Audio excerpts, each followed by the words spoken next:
Are you ready for some good news? Jesus wants to be with you and you with him. And he wants it so much that not only did he leave glory, come to this earth, put on flesh, so that he could represent you and humanity as a sinless person and be crucified to bring about justice, to take our debt upon himself so that we could be forgiven. Not only that, but he has pledged to personally prepare a place for you in the Father's grand estate in heaven, and to personally come back and see to it that you get there so that he can be with you. That's the nature of the love of God. I've always been fascinated by last words, the final words before death. Some of them are funny, some are poignant. I had never seen this one before until this week. Pardon me, sir. It was actually, excusez-moi, monsieur. I did not mean to do it. They were the words of Marie Antoinette as she made her way up the scaffolding towards her execution by guillotine and accidentally stepped on the executioner's foot. Either this wallpaper goes or I do. Words credited to Oscar Wilde, who once had been wealthy in his fame but died penniless in a Paris hotel, where the longer context of it was, he said, there's a duel between me and this wallpaper to the death. John Adams died on July 4th and said, Thomas Jefferson survives, not knowing that Thomas Jefferson had himself died hours earlier.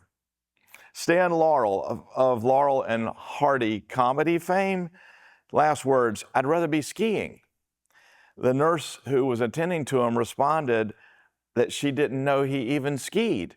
He said, I don't, but I'd rather be skiing than this. And my all-time favorite, Bob Hope, when asked by his wife where he wanted to be buried, said, surprise me. We start a new series today in John chapters 14 to 17, and in some ways is Jesus' final words. It's sometimes called his final discourse, or maybe sometimes you'll hear it called the upper room discourse. We don't know for sure that this was spoken in that upper room where he celebrated the Passover, but we know that it likely was, and it's certainly the night before Jesus' own execution. So they're not really his last words, because of course Jesus has words from the cross, and Jesus has words after the resurrection, and Jesus is still speaking. But these chapters, John 14 to 17, are an up-close and personal look at the deepest reflections from the Son of God on the day before his death. Those kind of words have special power. And I've long wanted to preach a slow series just on these beautiful chapters. I'm going to call it Abide. I think that's the theme, our being with Jesus. Why go deeper into John 14 through 17? Well, several reasons. The first is that if you were with us through the spring, all the way through Easter, which came late this year, then you know we were in a series called The Untroubled Heart. It was our New Year's blessing, and it was something that the Lord had put down in my spirit, a great desire to learn all that I could and share all I can about how it is that the gospel and the presence of God can enable us to live a life without so much angst, because anxiety and depression have become epidemic. And that series was rooted right here in John chapter 14, do not let your hearts be troubled, where Jesus makes this offer of his own peace, a transfer of his peace, in a sense, to us. And while the series was long and deep and rich, in many ways, I want to say it's not really a series, it is a way of life. And so I felt drawn back to John chapter 14 and the chapters that follow. So in some ways, we're continuing all that we've been learning. And a second reason I'm really drawn into this is because I and others on our healing ministry team in recent years have been paying more attention to the theory of attachment that psychologists and sociologists speak of, and the importance of every child experiencing secure attachment from a loving parent or caregiver. They highlight that attachment includes these things: consistent presence, emotional attunement, safe haven, delight in the other, and confidence in love even when apart. And that if a child doesn't get those things, that there will be not only a deficit, but there will be generally an insecurity. And a lot of our healing ministry is directed towards this, because as we think about what it means to be a child of God, one way to understand that is simply to say it is attachment to God. It is the secure, loving connection to Christ Himself. And as I survey John chapters 14 through 17, I see it over and over in this upper room discourse. It is about attachment with Jesus. In my Father's house are many rooms. You have a place in the estate. We'll be looking at that. Verse 18 of chapter 14, I'll not leave you as orphans. Or verse 20, you in me, I in you. Do you see all of this language about attachment? John 15:4, abide in me and I in you. 16:33, in me you may have peace. It's found in this loving togetherness, real connection with Jesus. John 17:21, as He prayed that they may all be one in us. So I'm drawn in, and I want us to think about what it really means to be attached to God. And thirdly, and maybe most importantly, compellingly, I'm really drawn to John 14 through 17 because it is the most intimate, up close, and personal conversation recorded of Jesus with His disciples. It is a sacred privilege that I've had many times to be with saints who were nearing their transition to heaven, and they knew it.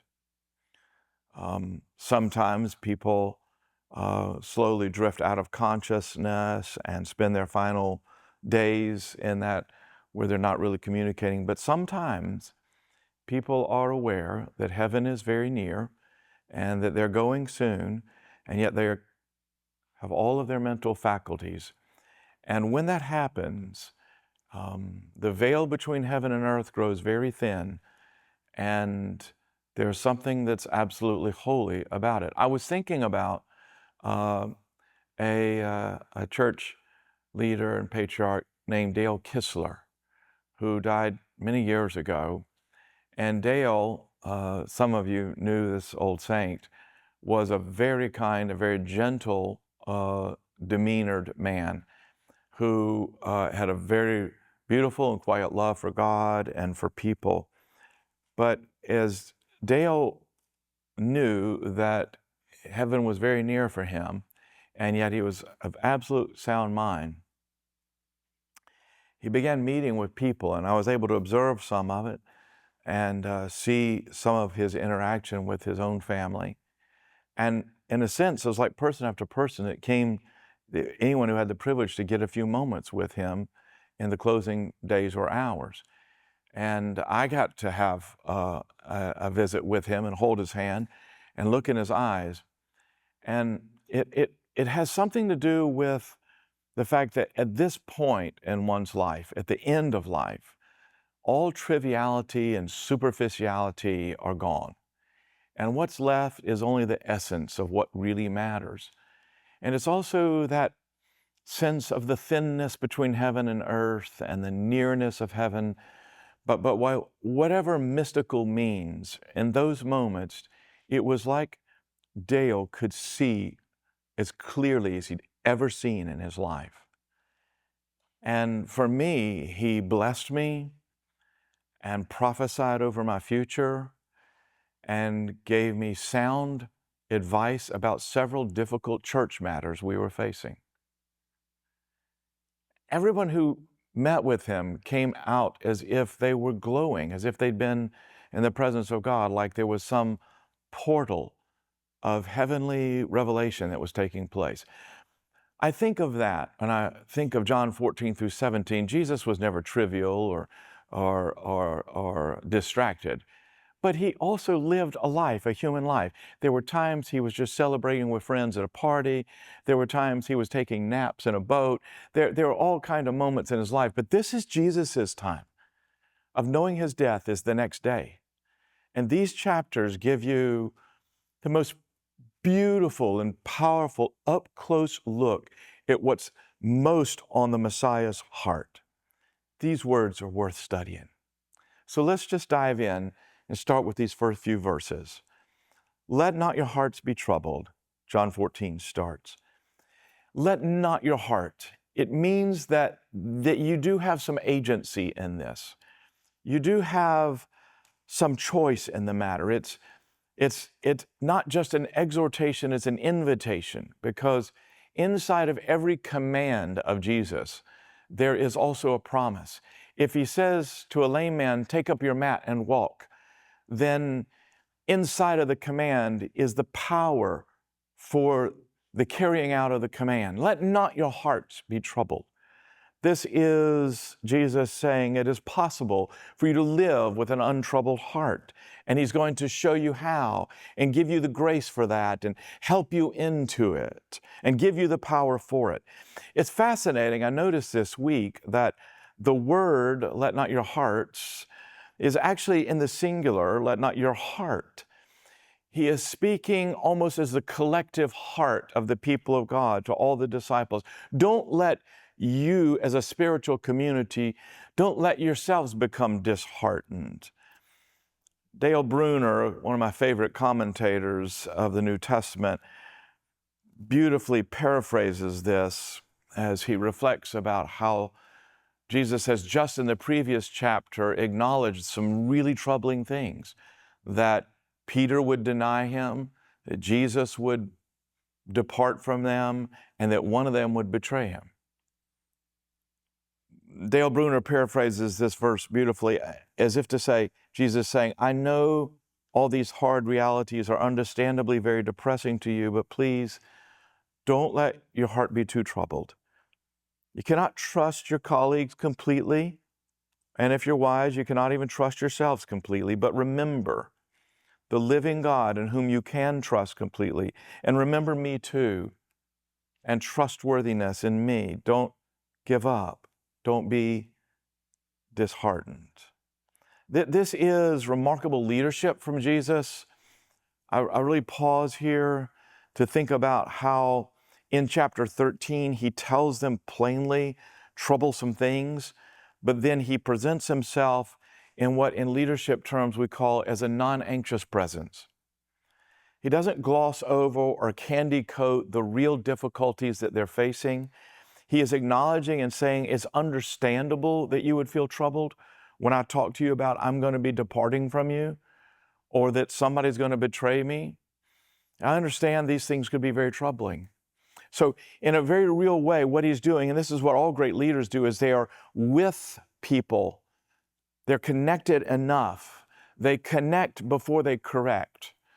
They are with them in such a way that there's an empathy. They empathize before exhorting. And that's what Jesus is doing. But he's also practicing what in leadership we call differentiation, meaning he knows who he is, he knows where he's going, he knows where he's going to lead. And so though he's with, he is not codependent. He is not going to change his pattern or his direction or his calling simply out of his compassion for them. He's both. Not let your hearts be troubled. And he says this at the second half of that verse, believe in God, believe also in me. Trust might be a better word. Dale Bruner paraphrases it this way, believe into God, believe into me too. Please Take your eyes off yourselves for a moment, off your own fallibility, your shortcomings, and the weakness of your companions. My Father is here, alive and trustworthy. I am here too. You can trust me. Please do. The little word that's usually just translated believe in Greek usually is translated into. And I kind of like that, believe into, like saying lean into all of who God is. And note this well, Jesus is here affirming his divinity. He is saying that you have been able to believe in a God, the creator of the ends of the earth, who you have not seen nor touched. And now you've seen me and you've touched me. And in that same way, you can believe and trust in me. He's saying, I am God in the flesh. Believing is the focus of the first half of chapter 14, where the words for belief is repeated 6 times. But then in the second half of this chapter, the word that gets repeated is love, agapao. It is repeated, I think, about 8 times in verses 15 to 24. So there is a connection between trust and love, that there's a way that faith opens up the heart to receive the love of God and to know the love of God. Later in his life, John summarizes this in his first epistle, and this is his commandment, that we believe in the name of his Son, Jesus Christ, and love one another. Trusting and loving, wrapped up together. Verse 2, in my Father's house are many rooms. Bruner says it this way, on my Father's estate there are many homes. I like that because the word for rooms in Greek here, meno, is only used twice in the New Testament. And it is closely related to the word meno that means to abide. And so you might think of them really saying abiding places. And the notion here is not really so much, we talk about it often, about the mansion that you'll have, although I anticipate a mansion, but it is about the withness, the abiding with God, that there is a specially prepared place for you and your abiding place. So it's like a huge grand estate, and God is spending time adopting many so that they will become heirs, and all the heirs have a place of living together in this grand estate called heaven. I go to prepare a place for you, verse 2. If it were not so, would I have told you that I go to prepare a place for you? Well, someone has said that Jesus is going is also a coming, because he's coming back to glory and coming back to the Father, even as he's preparing a place for you. It's a profound and tender truth to think that Jesus left this world in part to actively, lovingly, personally ready a place for you in the heavens. What this means is that when we get to heaven, there will be awe and, I suppose, surprise, because we've never seen anything like that. And yet, on the other hand, it's going to be like, oh, this is where I belong. You will have never felt more at home than when you first enter heaven. I prepare a place for you. It's like you wake up into the glory of what you were always destined to be in. There's something in this world that doesn't quite fit, right? I think the illustration was first given by Peter Marshall, I'm not sure, but I've said it many times as I thought about in my own life, how as a kid, we would go over to my grandparents' house every Sunday evening. She would fix the fancy food like roast beef and lamb chops that we normally never had. Then we would watch the wonderful world of Disney and we'd drive home. It wasn't a long drive, but for a little child, a short drive as it begins to get late on a Sunday night can seem pretty long. And oftentimes I'd fall asleep on the way home. And on more than one occasion, I would not wake up, but my dad would just pick me up and carry me inside, put me in my bed. And the next morning I'd wake up in the light, and there I was at home. And I think in a lot of ways, that's what it's going to be like when we die, is that God's strong arms have lifted us up out of our sleep. And when we wake up, you'll feel like, wow, this has been prepared for me. It means that Jesus knows you well. I think that he knows that I'm trying to learn to play the guitar better than I ever have, and it's not going that fast. And so I don't think I'm going to get done, and I'm going to have to keep learning in heaven. So I think he's going to have a guitar stand with my Martin D28 ready to go for me. And if you like to swim, I suppose he's pouring the concrete on your swimming pool. I will probably need a big enough garage to house a golf cart. I'm speaking here in earthly terms, but hopefully you're seeing this in its spiritual implication, that everything that is needed for heaven to be your abiding place that feels like home, Jesus is preparing that. He's entered into the heavenlies once and for all and spread his own sprinkled blood so that you would have the guarantee of never being rejected by God, but being with God. But he's doing more than that. He is actively, mystically preparing the uniqueness of it for you. It reminds me of Anne's beautiful instinct for hospitality and how it is that if we have a guest to come into our home, she begins thinking about it days in advance. We had a couple of guests with us last weekend, Kenny and Russell, who came and did a little concert and storytelling at the village campus, and they spent the night with us. They came whisking into town while they're on a brisk tour of about 15 cities. But for Anne, she'd been thinking about it for days. We had been to the store and we had bought food for dinner, but also the kind of snacks and things to have around. And we had not only been cleaning the house and getting ready for them and getting sheets on their beds and preparing their rooms, but I had my own honey-do list, making sure that things were well swept outside. And she'd been at a store and found little soaps that were fragrant, that were wrapped up, that were made especially for our area and said Winston-Salem on there. Oh, they would like that. And they're all set out. The spirit of hospitality is thinking about the one who is going to arrive. And God lives in a spirit of that hospitality. It's his nature. It is staggering to think of it, but the Son of God in eternal glory is thinking about your place in the eternal kingdom so that you will feel at home with him.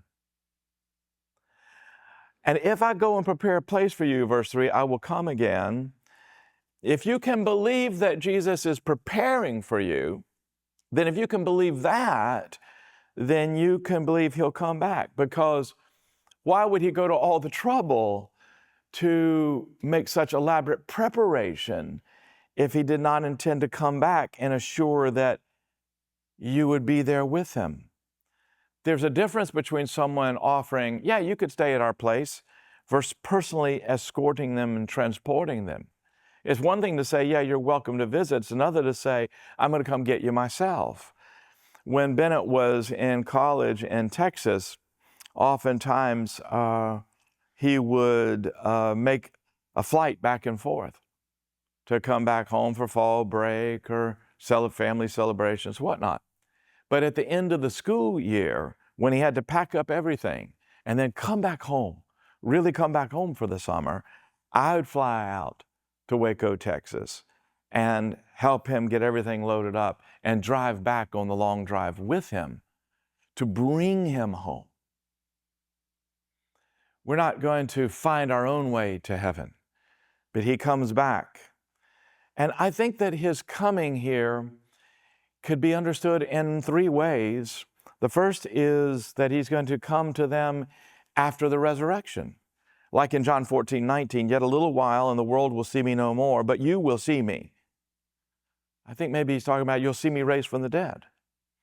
But then also he's speaking of the coming of the Holy Spirit, which we're going to talk much of in this series because he talks much of the Spirit in these chapters, the coming of the Spirit. Verse 25, these things I've spoken to you while I'm still with you, but the Helper, the Holy Spirit, whom the Father will send in my name, he'll teach you all things. So he's going to come again to them in the person of the Holy Spirit. But of course, he's also speaking of his return at the consummation of the age, of the parousia, we call it, where he comes again, and you could call it his second coming or his final coming. And there'll be a new heaven and a new earth, and we'll reign forever with him. That where I am, you may be also, verse 3. So he's sharing his deepest desires, and more than anything, what he wants is for you to be with him where he is.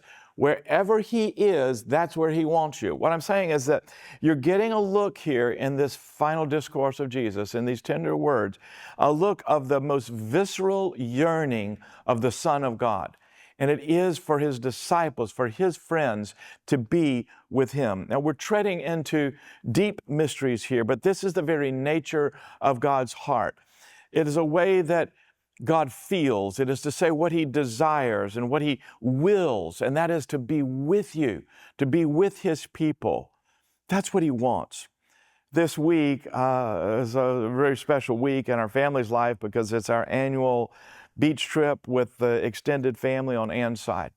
We've been doing this trip forever, before any of the kids or grandkids were born, and it's going to be a big week. We've got niece Anna Catherine flying in from her new home in California. Abby's flying in from Washington, D.C. We've got Ann's younger sister, Mary, had 4 kids. One of them, Richard's going to be able to make it for some of the time. We've got a grandbaby and our nephew, Jake. They've got 2 children now. One's a new baby that has been named after Ann's dad, Graham. And it's going to be wild. 2 houses full of people. And there'll be a lot of fun, and looks like it's going to be pretty good weather. All that's going to be good. But what really the trip's about is the being with one another. And I've got so many memories of this trip. And as soon as I think about the joy of being with, you also have that part of you that is aware of those that won't be with you. Anne had a beautiful younger sister named Mary, who died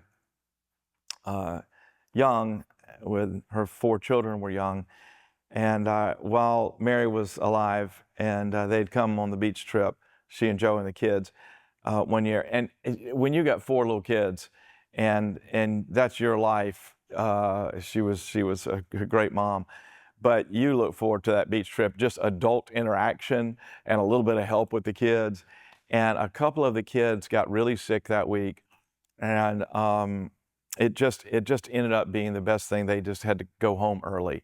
And I'll never forget, we're down saying goodbye to them and watching them back away out of that driveway. And I'm looking in the car, and just Mary had tears just streaming down her face. I looked over at my wife. She had tears coming down. It was just so, it was the right decision, but I remember it was just so sad. And we could have never known that within a few years, we wouldn't have Mary coming on that trip. She'd gone to heaven. But we'd always be all together, and this year we won't have Ann's dad. He's in heaven, and we'll be thinking, I'm saying, about all of that. Graham would always have this little game we play, like when you catch really good weather, and it's like, it feels like it's 75 degrees with a gentle ocean breeze. And he'd have this thing, he'd go, "What do you think, Alan?" He says, "Is this 1 degree too warm, or is it 1 degree too cool?" It was his way of saying, aren't we blessed? And doesn't this feel nearly perfect right now when we play that game? And so somebody will bring that up. And And Graham would always go every morning to Big Nails and bring back biscuits for everybody. And in his absence, our nephew Richard said he was going to get the biscuits this year. But we'll think about Graham. We'll think about those that aren't there. We'll think about Mimi when we don't have her chocolate cake that everybody loved and devoured within the first couple of days of the beach trip. The trip will be wonderful. But what I'm saying is, do you understand that our hearts will also quietly ache because we can't be fully and finally happy until we have all of our people all together?